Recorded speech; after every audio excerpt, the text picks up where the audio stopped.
Good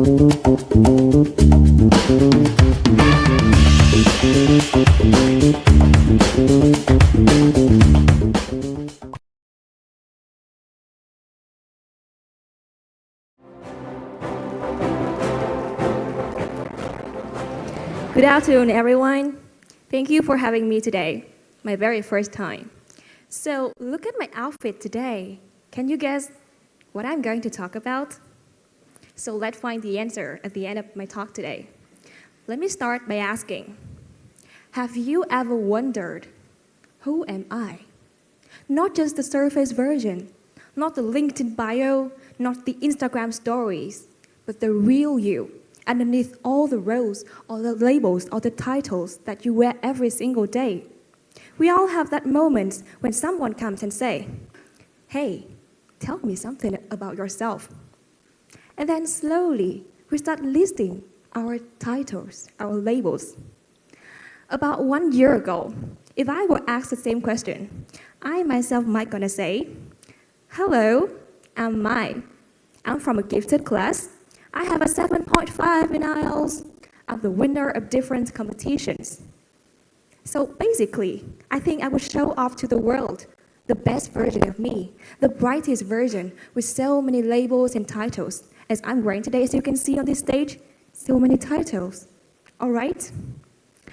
But at that moment, I think that such labels is enough to me because they were the proof of my hard work. They were my identity badge. But the real challenge came when I got into foreign trade university. This is the moment when I got new labels. Because you know, foreign trade university, which is known as Trường Đại học Ngoại thương, it's friendly called the Harvard of Vietnam. So moving into a new environment, an entirely new arena with so many brilliant people, I was thrown into a set new of labels: excellent, brilliant, extroverted, soft skill master. And surrounded by so many brilliant people, I found myself shrinking under their light. And then slowly, I started to find new patches to add on. But here's not the part we talk about. When you live through those labels long enough, another layer forms. Another layer forms, which is formed with, can you guess what? It is forms with fear. The fear of missing out, the fear of you are not good enough. The fear that without all the labels, all the titles, you have nothing left to show. And that is exactly my feeling after a few months I got into this environment. But when all the jacket came off, just like this, when you put off all your thinking or your negative thoughts and all your labels, just like this, when the last jacket came off, there is nothing left on you. So at this moment, I was left with pure, unlabeled, no more titles, nothing else. So at this moment, what's left to tell the world, who am I? And who am I without all the labels that I've worn?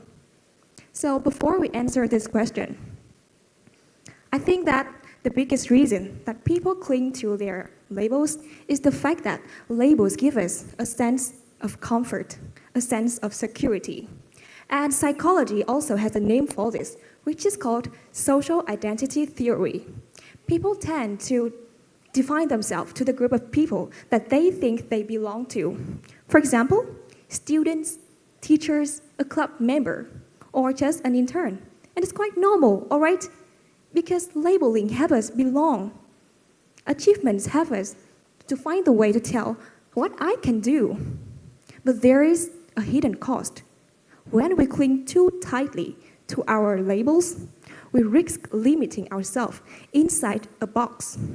And the more we stay inside the box that we created, the less room we leave for change, for growth, and for surprise. And true growth doesn't mean that escaping who you really are. It means going far beyond what you thought you were to find your identity.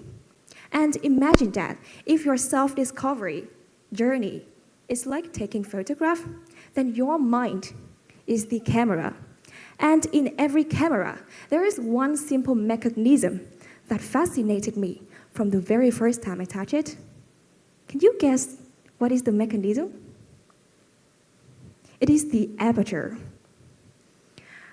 In photography, the aperture shapes the picture. And in life, it shapes the way that we see, we feel, and how we react. We all have our own aperture. It is the way that we let experiences, opportunities, and challenges into our life. All right? And the art is knowing when to open it, when to narrow it, and when to reset the focus. But the thing is,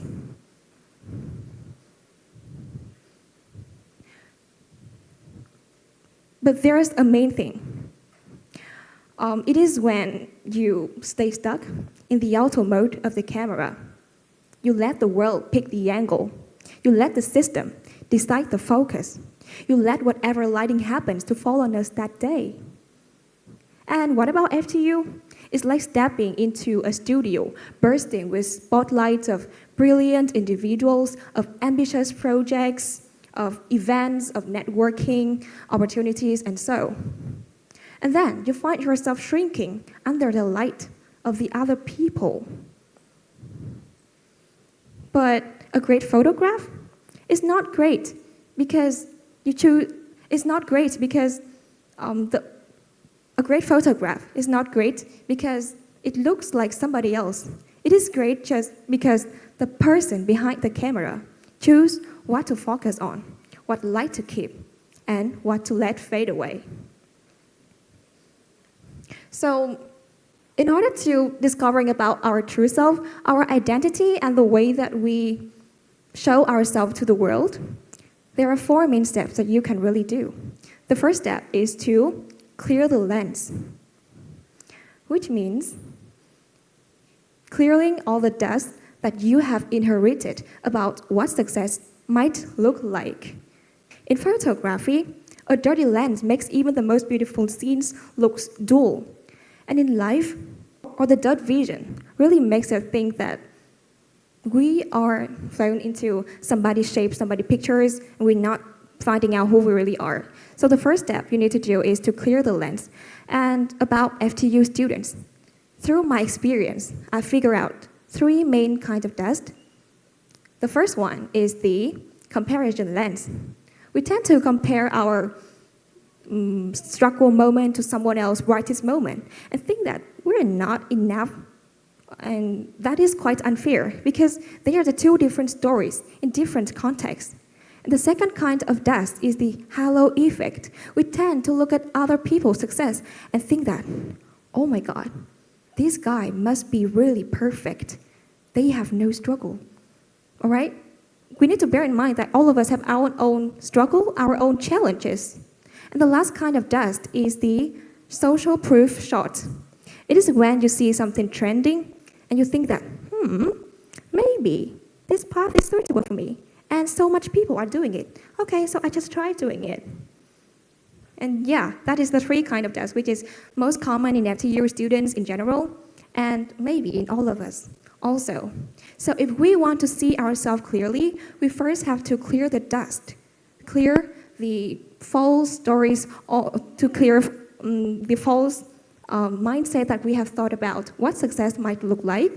And when the dust is clear, your vision is open, and you let more opportunities, and you see everything clearly, and you make your own choice. And the second step is all about focus on what matters, because focusing isn't just about twisting the focus of the camera until the image looks sharp. It is all about choosing what subject that you want to see clearly. But the main thing is that we never do that.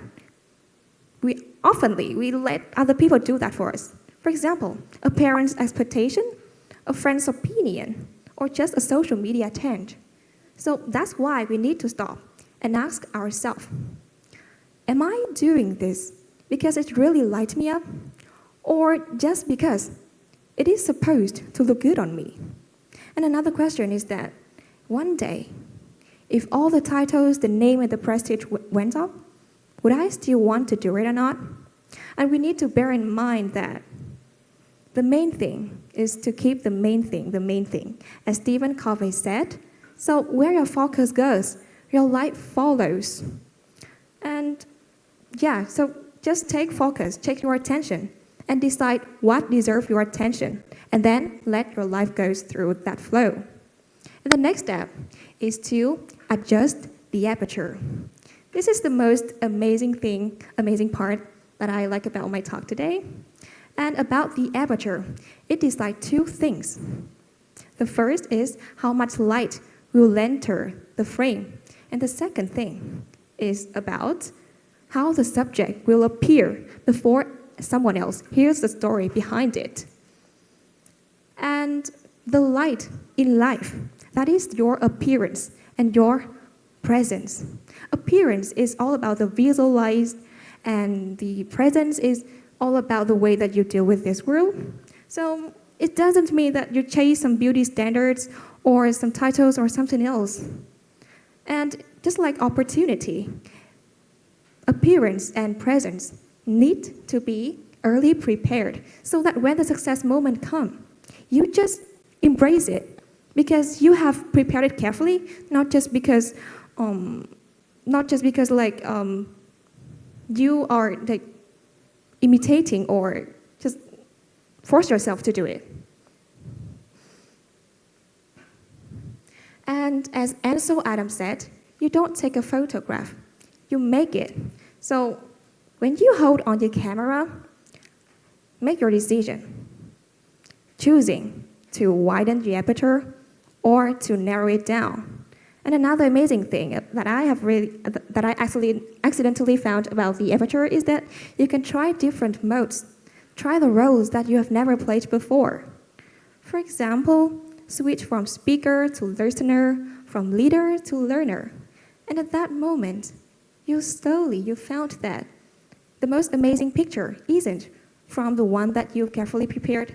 Maybe it's from the one that you just accidentally, from the settings that you didn't plan to use. And the last one is to take the shot. Once the lens is clear, the focus is set, and the aperture is adjusted, there is only one thing that you need to do, is to take the shot, take the picture, take the photo of your life. This is when you hold on your own camera, twisting the lens, choosing what you want to focus, what you want to adjust, and take your own picture, and write your own story also. Because in the end, I think you are the leader of your life, and you are the voice of your own.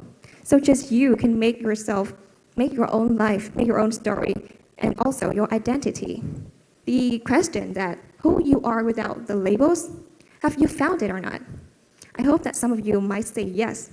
And to me, the answer for the question, who you are without the labels, is still you, with your own story, your own camera, your own aperture, and your decision also. And in Buddhism, there is a teaching, vạn pháp vô ngã, which means all things have no fixed self. That includes you, includes me, and the labels that we wear every single day. Who we are today is not who we were yesterday. And that's not the flaw. That's the beauty of being human. Because we aren't born with a predefined identity. Instead, we create it as we live, as we learn, and as we grow. So hold on your own camera. Clear the lens, set the focus, adjust the aperture, and write your own story. And that is more than enough. Thank you.